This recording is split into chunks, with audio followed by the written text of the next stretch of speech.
Alors depuis le mois de janvier 2015, le référentiel d'audit des fournisseurs de MDD BRC en est à sa version 7 et les industriels seront audités dès le mois de juillet 2015 selon cette nouvelle version. Quelles sont les principales évolutions entre cette version 7 donc du BRC et la version précédente?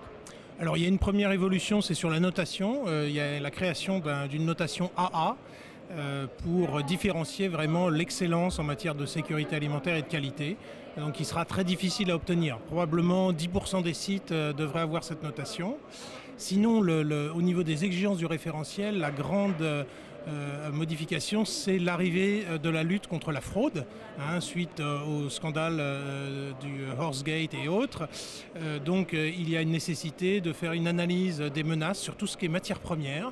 Ensuite, le deuxième point, c'est l'étiquetage. C'est un renforcement des exigences sur l'étiquetage pour éviter toutes ces erreurs d'étiquetage qui créent quand même plus de la moitié des rappels produits au niveau européen et même américain. Si un industriel veut se procurer les textes officiels pour savoir à quoi est-ce qu'il doit se conformer, où est-ce qu'il peut s'adresser?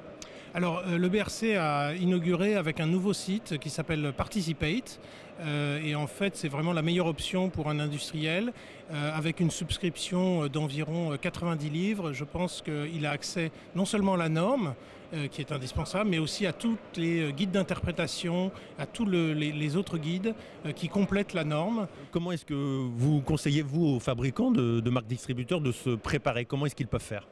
Alors le plus simple d'abord, c'est de se former sur le référentiel, donc pour bien connaître ces nouvelles exigences. Ensuite, où l'industriel fait une auto-évaluation et ensuite un plan d'action par rapport à tous les écarts vis-à-vis de la nouvelle norme. Ou alors il peut demander à un organisme certificateur, s'il a un audit BRC Food version 6 en mai, eh bien, il pourra demander par la même occasion un pré-audit, ce qui lui donnera une liste des écarts pour la version 7.